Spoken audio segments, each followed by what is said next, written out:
మీనరాశి మీనరాశి వారికి ఆగస్టు నెలంతా ఏ రకంగా ఉండబోతుంది, మరి ఏలినాటి శని ప్రభావం ప్రస్తుతం వీరికి మేలు చేస్తుందా, ఇబ్బంది పాలు చేస్తుందా, ఇలాంటి విషయాలన్నీ కూడా ఒకసారి ప్రస్తుతం ఉన్న గోచారాన్ని పరిశీలించుకుంటూ తెలియజేసుకుందాం. మీన రాశి వారికి ఏలినాటి శని ప్రభావం అనేది ఉంది. పనులు అవడంలో కొంత జాప్యం ఉన్నప్పటికీ కూడా గతంలో పోలిస్తే ఈ నెలలో ఎంతో కొంత ముందుకు రావడానికి అవకాశాలు ఎక్కువగానే కనిపిస్తున్నాయి. అయితే భార్యాభర్తల మధ్య కొంత ఏదో రకమైన విభేదాలు చోటు చేసుకోవడానికి, లేదా భార్యకి భార్య ఆరోగ్యం భర్తకి ఎంతో కొంత అసౌకర్యాన్ని కలిగించడానికి అవకాశాలు లేకపోలేదు. ఇక సప్తమంలో కుజుడి యొక్క సంచారం వల్ల వ్యాపార రంగంలో ఉన్నవారికి ఎంతో కొంత పురోభివృద్ధి లభించడానికి అవకాశం లభిస్తుంది. అయితే పార్ట్నర్షిప్ వ్యాపారాల్లో ఉన్నవారు మాత్రం వీరికి అవతల పార్ట్నరు లబ్ధి ఎక్కువ పొందడానికి, వీరికి ఏదో రకంగా కొంత తక్కువ ముట్ట చెప్పడానికి అవకాశాలు ఎక్కువగానే కనిపిస్తున్నాయి. విదేశాలకి వెళ్ళాలి అనుకుంటే కనుక ఖచ్చితంగా సాధ్యం అవటం అనేది అయితే ఉంటుంది. సంతానపరమైన విషయాల్లో మానసికంగా ఒక రకమైన అసంతృప్తి అనేది, తర్వాత వారు మనతో ఏదైనా సరే సంభాషణలు జరపడం కానీ, వారి యొక్క కమ్యూనికేషన్ స్కిల్స్ అనే విషయంలో, అంటే బయట కమ్యూనికేషన్ స్కిల్స్ కాదు, ఫ్యామిలీస్తో కానీ మన యొక్క రిలేషన్స్ విషయంలో వారు చూపించే పద్ధతి కొంత మనకి ఏదో రకమైన అసంతృప్తిని రేకెత్తిస్తూ ఉంటుంది. ఇక ఆర్థికంగా ధనం మాత్రం ఈ నెలలో మనకి ఇబ్బంది లేకుండా ముందుకు తీసుకెళ్ళటం అనేది అయితే ఉంటుంది. స్వతంత్ర వృత్తుల్లో ఉన్నవారికి, తర్వాత మరి అంటే ప్రత్యక్ష వ్యాపారాల్లో కన్నా కూడా ఏదైనా సరే, అంటే స్వతంత్ర వృత్తుల్లో అంటే మనకి ఏదైనా సరే పెయింటింగ్స్ వేసేవాళ్ళు అనుకోండి, తర్వాత మరి ప్లంబర్ పనులు చేసేవాళ్ళు అనుకోండి, ఇలా ఏదైనా సరే స్వతంత్ర వృత్తుల్లో ఉన్నవారికి, వృత్తి ఉద్యోగాల్లో ఉన్నవారికి అభివృద్ధి ప్రోత్సాహకరంగా ఉంటుంది.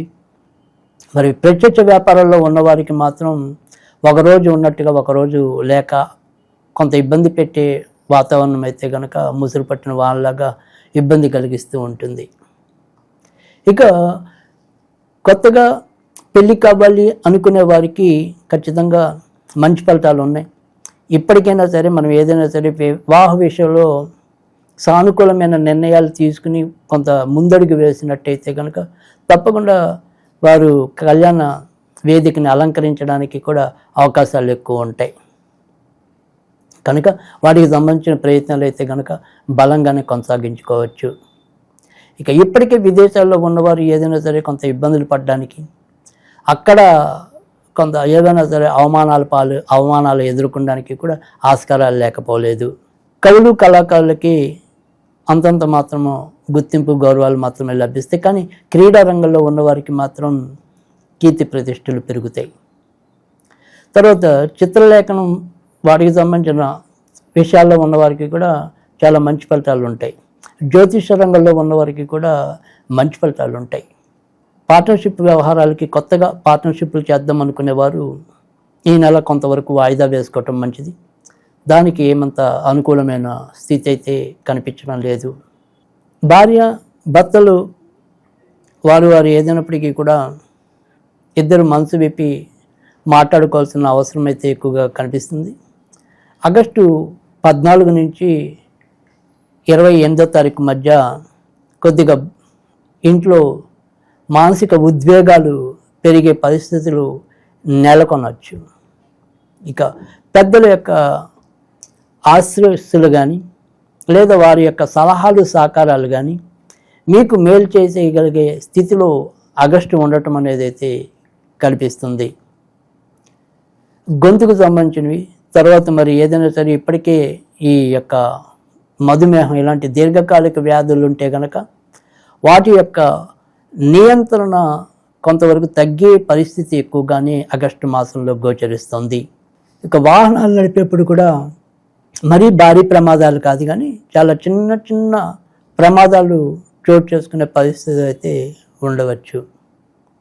ఇక ఒక పెద్ద వ్యక్తి పరిచయంతో మీకు చాలా ఆనందమైన, సంతృప్తికరమైన, జీవితంలో ఇది నాకు మెమరబుల్, ఈ గుర్తు నాకు ఉండిపోతుంది అనుకునేలాగా ఒక సంఘటన ఈ నెలలో చోటు చేసుకోవడానికి కూడా అవకాశాలు ఎక్కువగా కనిపిస్తున్నాయి.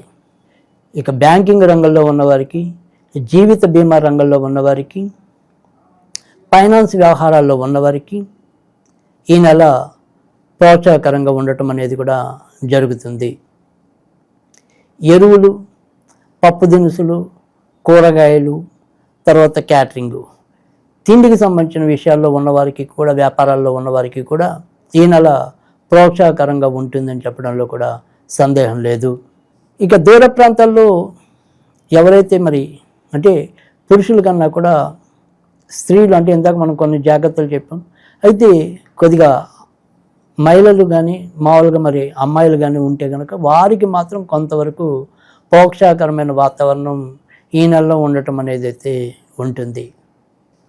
కొత్తగా మనకంటే పిల్లలు సెటిల్ అయిన వాళ్ళు కాకుండా ఏదైనా సరే విద్యార్థులుగా ఉన్న పిల్లలు ఉన్న తల్లిదండ్రులు అయితే కనుక ఆ విద్యార్థుల తల్లిదండ్రులు అంటే తమ పిల్లలు అంటే ఇంకా ఇంచుమించు మనకి కాలేజీ చదువుల స్థాయి పిల్లలు ఎవరైనా ఉంటే కనుక వారి యొక్క చదువుల విషయంలో మాత్రం కొంతవరకు జాగ్రత్త తీసుకోవాలి. వారు ఒకే రీతిలో వారి యొక్క ఏకాగ్రతని చూపలేకపోవటం అనేది కూడా ఉంటుంది. కనుక పిల్లల యొక్క చదువు విషయంలో కూడా కొంత జాగ్రత్త తీసుకోవాల్సిన అవసరం అయితే కనుక కనిపిస్తుంది. ఇక ఇల్లులు కానీ భూములు కానీ కొనాలి అనుకుంటే కనుక, లేదు వాటిని అమ్మాలన్నా కూడా ఈ నెలలో అందుకు మనకి సానుకూలకంగానే ప్రస్తుతం గోచారం అయితే ఉంటుంది. అయితే ఆగస్టు 18వ తారీఖు దాటిన తర్వాత వాటికి సంబంధించిన యత్నాలు కొంత ముందుకెళ్ళడానికి అవకాశాలు ఎక్కువగా కనిపిస్తున్నాయి. ఇక ఆగస్టు నెలలో మనం ఎక్కువగా జాగ్రత్త తీసుకోవాల్సిన విషయాల్లోకి వస్తే కనుక ముఖ్యంగా పిల్లల విషయంలో అంటే సెటిల్ అయిన పిల్లలేమో మనకి కొంతవరకు అసంతృప్తిని ఇస్తారని చెప్పాం. ఇంకా మామూలు విద్యార్థి దశలో ఉన్న పిల్లలు ఎవరైతే ఉంటారో వారు చంచలత్వంతో మనని కొంతవరకు ఇబ్బంది పెడతారని కూడా చెప్పుకున్నాం. కనుక పిల్లల విషయంలో ఏదైనప్పటికీ కూడా కొంత శ్రద్ధాభక్తులు చూపించడం అనేది ఒకటి. తర్వాత రెండోది ఏంటంటే వాహనాలు నడిపేప్పుడు కూడా చిన్న చిన్న ప్రమాదాలు రావచ్చు అనేది చెప్పాం. కనుక వాటి విషయంలో కూడా కొంత జాగ్రత్త తీసుకోవటం అనేది ఒకటి. ఇంకా మూడోది ఏంటంటే ఇప్పటిదాకా ఎవరైనా సరే పెళ్లి విషయంలో విముఖత చూపుతూ ఏదో రకంగా వాయిదాలు వేస్తూ ఉంటే కనుక అలాంటి వాటిని ఆపి కొద్దిగా వివాహాలకి తల్లిదండ్రులకి సహకరించటం వల్ల కూడా ఖచ్చితంగా మంచి జరగటానికి, తర్వాత వారి భవిష్యత్తు బాగుండడానికి కూడా ఆస్కారం ఉంటుంది. కనుక ఈ రకమైన జాగ్రత్తలు తీసుకుంటే ఈ నెల మరింత బాగుంటుంది. ఇక ఈ నెలలో వీరికి ఏదైనప్పటికీ కూడా వీరి రోగాలన్నిటికీ కూడా మరి శుక్రుడు కారకుడు అవుతున్నాడు. తర్వాత ఇతరులతో వీరి యొక్క సంబంధ బాంధవ్యాలు బాగుండాలన్నా కూడా శుక్రుడు అవుతున్నాడు. కానీ శుక్రుడు పరమ శత్రువు అవుతూ ఉండటం వల్ల వీరికి అవతల వారికి వీరు మేలు చేసినప్పటికీ కూడా అవతల వారు వీరికి తగినంత మేలు చేయలేకపోవటం, లేదు మనం మేలు చేద్దాం అనుకున్నప్పటికీ కూడా ఏదో రకమైన ఆటంకాలు ఎదురవుతూ ఉంటాం. తర్వాత మరి ఏదో రకంగా ఈ శుక్రుడికి సంబంధించిన అనారోగ్యాలు మనకి వస్తూ ఉండటం, ఇందువల్ల మనం మరి వీటి విషయాల్లో కొంత బాగుండాలి అంటే కనుక శ్రావణ మాసంలో మరి లక్ష్మీదేవిని వీరే రకంగా పూజించాలి. ఎలా పూజిస్తే మరి శుక్రుడు ఎంతో కొంత వీరి మీద చెడు ప్రభావం లేకుండా చూస్తాడు అనేది కనుక చూసినట్టయితే కనుక వీరు మరి గురువారం పూట, ముఖ్యంగా మరి గురువారాన్ని మనం లక్ష్మీవారం అని కూడా అంటుంటాం కనుక వీరు గురువారం పూట లక్ష్మీదేవిని ఉదయం కన్నా కూడా అవకాశం ఉంటే కనుక సాయంకాలం కుదరకపోతేనే మీరు పొద్దున పూట, ఒకవేళ కుదిరితే మాత్రం ఖచ్చితంగా సాయంకాలం పూటే మీరు పూజించండి. తర్వాత మరి లక్ష్మీదేవికి ఏదైనప్పటికీ కూడా ఈ పసుపు నీటితో అభిషేకం చేయటం వల్ల కూడా ఖచ్చితంగా మంచి ఫలితాలు లభించటం అనేది అయితే ఉంటుంది. తర్వాత మరి ఈరోజు మనం ఏదైనా సరిపెట్టి ఈ నెలంతా కూడా మనం లక్ష్మీదేవికి సంబంధించిన ఏమైనా చదువుకోవాలి అంటే కనుక ఓం నమో లక్ష్మీనారాయణాయ నమః, ఓం నమో లక్ష్మీనారాయణాయ నమః అనేది శక్తి అనుసారం చదువుకోవచ్చు.